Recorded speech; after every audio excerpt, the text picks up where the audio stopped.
The Jeep Grand Cherokee diesel is dead, but there's this, an all-new plug-in hybrid dubbed the 4xe.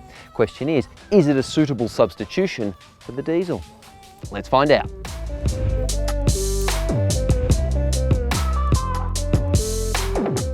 Coming to Australia in early 2023, local pricing for the 4xe plug-in hybrid 5-seat model has not been confirmed, but don't expect much change from 100 grand. Based on a new platform that delivers several new technologies, along with improved off-road capability, more practicality and increased levels of luxury, the new Grand Cherokee is Jeep's top-selling and most important global model.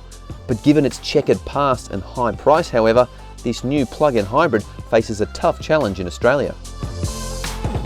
Before we examine the petrol-electric powertrain, I want to touch on the design, which starts with this canted forward 7-slot grille. It's a little bit more slender and it matches up with these slimline headlights.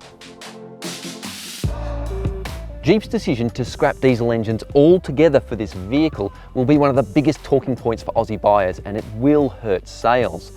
But on a global scale, it's no surprise given where emissions regulations are headed.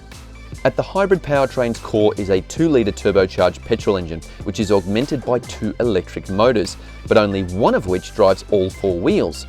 The other is essentially a starter motor. Combined power and torque figures are really impressive for this small hybrid unit, and you can also get up to around 40 kilometres on pure EV alone. Jeep is charging a lot more money for its new Grand Cherokee, and the 4xe model will add another premium on top. But you can see where the cash splash has gone. This cabin is lovely. The dashboard design is modern, controls are sensibly placed, and the ergonomics are good. I like that there's actual dials for audio volume and tuning, climate control, and seat heating and cooling as well. Speaking of which, the power adjustable seats on top spec models come with a massage function. There's even heated and cooled seats in the rear. Posh? You betcha. As well as an intuitive menu system with custom widgets so you can tailor the home screen, the visuals are excellent and there's heaps of great features, including loads of off-road data and vehicle information. Top spec models also get this secondary digital touchscreen for passengers, a little bit like what Porsche offers on its electric vehicles. The digital screen frenzy doesn't stop there. You even get this 10.25-inch digital driver's display, and it features excellent customizability and really clear and concise details. My only criticism is it looks a little bit drab. It's not as sexy as some systems such as BMW's. There is no question this new Grand Cherokee is bigger than its predecessor. Legroom back here is very, very good. Headroom, not amazing, but that's because of the glass roof there. But on this top spec model, you are well catered for. There is so much cool stuff back here. It starts with dual zone climate control, plus you've got heated seats and there's central and B-pillar vents, plus the 4 USB ports mentioned earlier and even a power point. A fold-out armrest with cup holders is nice, and how about sunblinds and these 10.1-inch entertainment screens too? Top shelf stuff right here. When it comes to the boot, inside the powered tailgate you'll find plenty of luggage space. This is a big boot, and better yet, it's practical, it's flexible, and there's loads of amenity.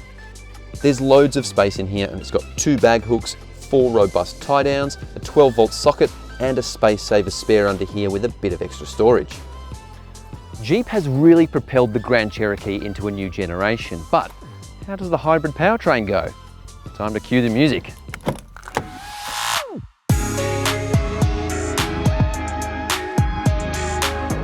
They say only juice and milk should come in 2 litres, but you know what? When you back it up with an electric motor, it actually works pretty well. This thing has plenty of hustle. There are 3 modes to run the hybrid powertrain: hybrid, electric and e-save. But even without using the e-save mode, there's good battery recuperation during normal driving. In terms of fuel consumption, it has been very impressive. We drove the first 45 kilometres or so on pure electricity, and then for the rest of the journey, which was around 200 kilometres, it was switching between a hybrid and using the petrol engine, and the overall result was surprisingly good. On its own, the electric motor isn't the most potent we've ever tested either, but it generates reasonable thrust between 0 and 60 kilometres an hour. The hybrid system, including the battery, the motors, all the electrical gubbins, add around 400 kilos to the weight of this already chubby rig. But you wouldn't really know it, because when you put the foot in and you get the electric motor giving you that extra torque along with the turbocharged engine, response is really quite impressive. In terms of handling dynamics, this is no sports car. It's not going to go around corners at warp speed, even in sport mode, which firms up the springs and dampers somewhat. But it was never designed to. It was designed to transport people and their luggage in comfort, and it does that very, very well. The 8-speed gearbox is a quiet achiever, delivering seamless shifts and is indicative of the vehicle's upmarket push. All models come with a full-time four-wheel drive system, this one with the top-spec Quadra-Drive 2 4x4 setup that can apportion torque between front to rear and side to side, driving the wheels with the most grip. This top-shelf model comes with air suspension at all four corners, and it is gliding over these corrugated dirt roads. It is very, very smooth.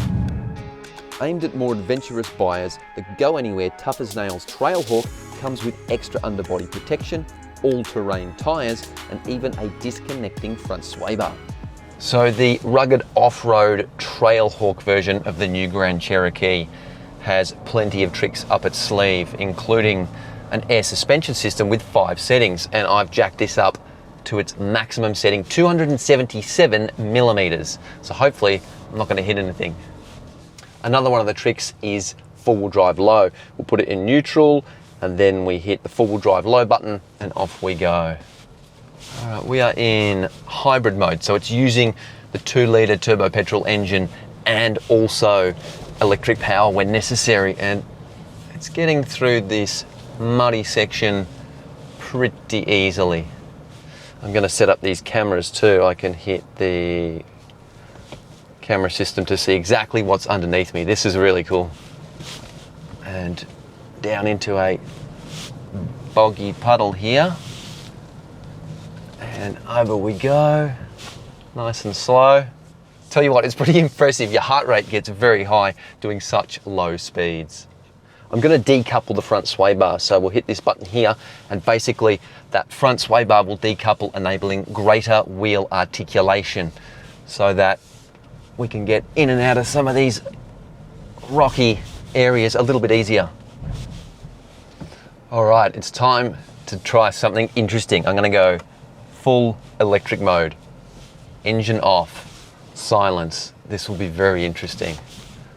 So, the torque still feels good.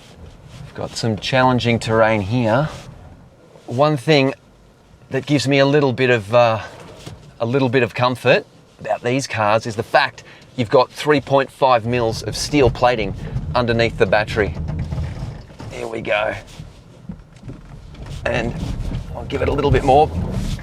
Pure electric mode. This has got some serious rock hopping capabilities. Oh, Jesus.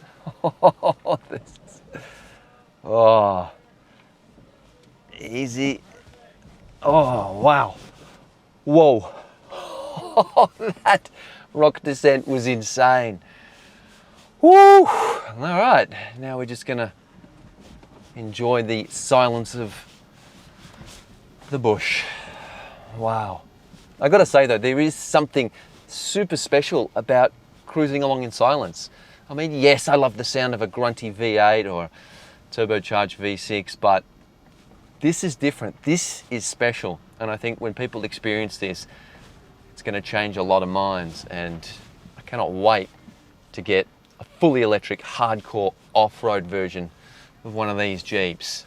The great thing about EV mode in this vehicle is the fact you've got instant torque. It'll pull up any incline. I'm glad we've got the underbody protection too. One great thing about having this EV drivetrain is that the torque is just instantaneous, and throttle response is really good too. So you get a nice, easy way to clamber up some of these tough, rocky inclines. I'm surprised how well this copes with what is not the most powerful electric motor off-road, and it bodes well for future EV off-roaders. It's going to be really interesting. This definitely feels like the future of off-roading. Instant torque, silence outside, a real way to connect with nature. I like it. Jeep reckons that by 2025 it will offer a fully electric SUV in every segment, which is very promising. It could be argued that the American SUV brand has jumped the gun by ditching diesel so early, and with a premium six-figure price tag, it won't have the mainstream appeal of a Prado. That said, it's a fitting evolution for the brand, and the brawny 4xe plug-in hybrid will generate plenty of interest and credibility for Jeep. But if you're looking for a suitable substitution for a big off-road diesel rig, this ain't it.